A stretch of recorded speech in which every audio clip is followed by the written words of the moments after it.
आखिर क्यों निकाला जाता है नर पशु में अंडकों को बाहर? आखिर क्यों किया जाता है नर पशु में शुक्राणु के बनने की प्रक्रिया को बंद? आखिर क्यों किया जाता है मादा पशु में अंडाणु के बनने की प्रक्रिया को बंद? इन सभी चीजों को साइंस की भाषा में कहा गया है बदिया। जानेंगे इसके बारे में डिटेल से आज की इस वीडियो में। नमस्कार साथियों, मैं खयाली स्वामी। आज की इस वीडियो में जानेंगे पशु परिचय का एक नया टॉपिक बदियाकरण के बारे में। सबसे पहले चर्चा करेंगे इसमें कि बदियाकरण क्या होता है। नंबर 2 पर बात करेंगे कैसे किया जाता है, और नंबर 3 पर बात करेंगे बदियाकरण क्यों किया जाता है, और नंबर 4 अपन बातें करेंगे कि बदियाकरण के लाभ क्या हैं, प्रचलित क्यों है, बेनिफिट्स ऑफ बदियाकरण। सबसे पहले अपन देखते हैं बदियाकरण क्या होता है। तो सिंपल भाषा में आपको बताऊं कि नसबंदी कराना ही एक बदियाकरण कहलाता है। अब इसकी परिभाषा को बात कर लेते हैं साइंस की भाषा में कि नर पशु में शुक्राणु के बनने की प्रक्रिया को बंद करना और मादा पशु में अंडाणु के बनने की प्रक्रिया को बंद करना ही बदियाकरण कहलाता है। अब बात करते हैं नंबर 2, बदियाकरण कैसे किया जाता है। तो बदियाकरण 3 प्रकार से किया जाता है। नंबर 1 शल्य क्रिया द्वारा बदियाकरण, नंबर 2 बड्डी जो कास्टेटर विधि द्वारा बदियाकरण, और नंबर 3 रबड़ के छल्ले के द्वारा बदियाकरण। अब नंबर 1 बात करते हैं फर्स्ट विधि की, शल्य क्रिया द्वारा बदियाकरण, यानी कि चीर फाड़ करके बदियाकरण करना। इस विधि में क्या होता है कि अंडकोशों के ऊपर एक चमड़ी चढ़ी होती है जिसे स्क्रोटम कहा जाता है। अब इस चमड़ी को काटकर इन अंडकोशों को अंडकोश से बाहर निकाल लिया जाता है, जिससे क्या होता है कि शुक्राणु के बनने की प्रक्रिया बंद हो जाती है। जब अंडकोश ही नहीं रहेंगे तो शुक्राणु बनेगा कहां?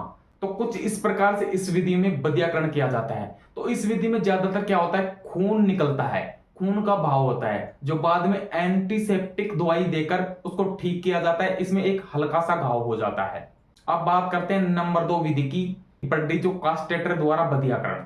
इसमें क्या होता है कि बड्डी जो कास्टेटर एक यंत्र होता है, और यह विधि आज के टाइम की बात करें तो सबसे ज्यादा यूज में ली जाने वाली विधि है आज के इस टाइम।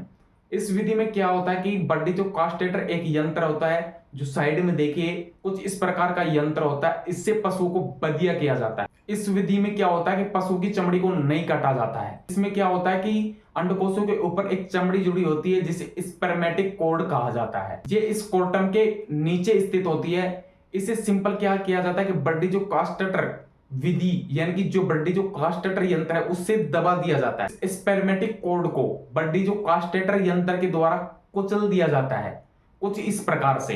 इससे होता यह है कि अंडकोशों में खून का प्रवाह बंद हो जाता है, खून का दौरा बंद हो जाता है, यानी कि खून की सप्लाई बंद हो जाती है। सीधी सिंपल भाषा में बात करें तो अगर खून की सप्लाई बंद हो जाएगी तो सिंपल भाषा में कहें तो अंडकोशों का पोषण बंद हो जाएगा, यानी कि भोजन बंद हो जाएगा। फलस्वरूप होता क्या है कि धीरे धीरे अंडकोश सूखना स्टार्ट हो जाते हैं, और कुछ समय के पश्चात बिल्कुल ही सूख जाते हैं, और आखिरी टाइम में क्या होता है कि शुक्राणु के बनने की प्रक्रिया बंद हो जाती है। बट जो कास्टेटर विधि उपयोग में लेते टाइम, यानी कि यूज करते टाइम में कौन कौन सी सावधानियां बरतनी चाहिए, कौन कौन सी चीजों का ध्यान रखना चाहिए, कौन कौन सी बातों का ध्यान रखना चाहिए। नंबर 1, बड्डी जो कास्टेटर यंत्र दबाते समय कहीं स्पर्मेटिक कॉर्ड चमड़ी है जो कहीं स्लिप तो नहीं हो गई, उसको अच्छे से जांच लेना चाहिए, जिससे क्या होगा कि साइड से स्पर्मेटिक यंत्र है वो दब जाएगा और साइड से पशु को दर्द होने लगेगा। तो इस चीज को अच्छी तरीके से जांच लेना चाहिए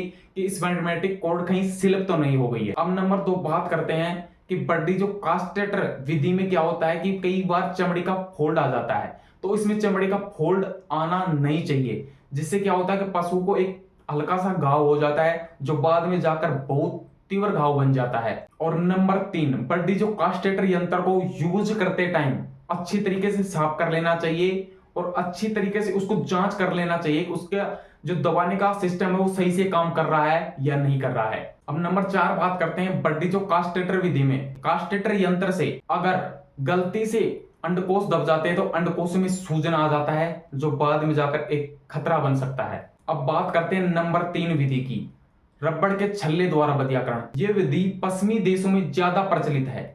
इस विधि में क्या होता है कि रबड़ के छल्ले के द्वारा पशुओं को बदिया किया जाता है। अब इस विधि में क्या होता है कि एक रबड़ का मजबूत लचीला छल्ला लिया जाता है, जिसको अंडकोशों के ऊपर स्पर्मेटिक कॉर्ड के ऊपर चढ़ा दिया जाता है, जिससे होता यह है कि अंडकोश धीरे धीरे कुछ समय के पास सूखना स्टार्ट कर देते हैं, और फलस्वरूप ये होता है कि उनका खून का दौरा बंद हो जाता है, उनको पोषण नहीं मिल पाता है, भोजन मिलना बिल्कुल ही बंद हो जाता है, और आखिरी टाइम में ये सूखकर बिल्कुल छोटे हो जाते हैं और अंत स्वरूप शुक्राणु के बनने की प्रक्रिया बंद हो जाती है। तो कुछ इस प्रकार से बदिया किया जाता है रबड़ के छल्ले के द्वारा, और आखिरी टाइम में ये रबड़ का छल्ला पशु के अंडकोशों से निकलकर नीचे गिर जाता है। अब बात करते हैं नंबर 3, बदियाकरण क्यों किया जाता है। जो पशु अन्य पशु पर अत्याचार करते हैं, ज्यादा ही उत्तेजित रहते हैं और ज्यादा ही कुछ अटैक करते हैं, तो उन पशुओं को शांत करने के लिए उनमें बदियाकरण किया जाता है, जिससे कि पशु शांत स्वभाव का बन जाता है, दूसरों पशुओं पर अत्याचार करना बंद कर देता है। नंबर 2, जो पशु असक्षम होते हैं, काम करने के लायक नहीं होते, उन पशुओं की सेक्सुअल क्रिया को रोकने के लिए बदियाकरण किया जाता है। अगर ये सेक्सुअल कॉन्टैक्ट करेंगे तो इन जैसे ही कुछ बच्चे पैदा होंगे, एक नई पीढ़ी उत्पन्न होगी, एक नई संतान उत्पन्न होगी, जिससे में क्या होगा कि इनके बच्चे भी इन जैसे ही उत्पन्न होंगे, कमजोर, असक्षम, थका हुआ, बिल्कुल काम में न लेने लायक। तो ऐसी पीढ़ी को रोकने के लिए इन पशुओं में बदियाकरण किया जाता है। अब बात कर लेते हैं बदियाकरण के लाभ, बेनिफिट्स ऑफ बदियाकरण। नंबर 1, इसमें निम्न स्तर के पशु को आगे बढ़ने से रोका जा सकता है। नंबर 2, बदिया किए गए पशु को मादा पशु के पास आसानी से रखा जा सकता है, जिससे क्या होगा कि वो शांत स्वभाव का रहता है और मध्य में आई हुई मादा पशु के ऊपर नहीं चढ़ता है। नंबर 3, बदिया किए गए नर पशु को आसानी से कंट्रोल किया जा सकता है, यानी कि उसे अपन नियंत्रित कर सकते हैं। नंबर 4, बदियाकरण से मांस में प्रयोग किए जाने वाले पशुओं के मांस में उसकी गुणवत्ता में अधिक बढ़ोतरी होती है, जिससे एक अच्छा मांस मिल पाता है। इसका एक सबसे बेस्ट उदाहरण है बकरा, जिसको अपने गांव में कस्सी किया जाता है। इसके साथ आज का ये वीडियो यहीं समाप्त होता है और अपना ये टॉपिक कंप्लीट होता है।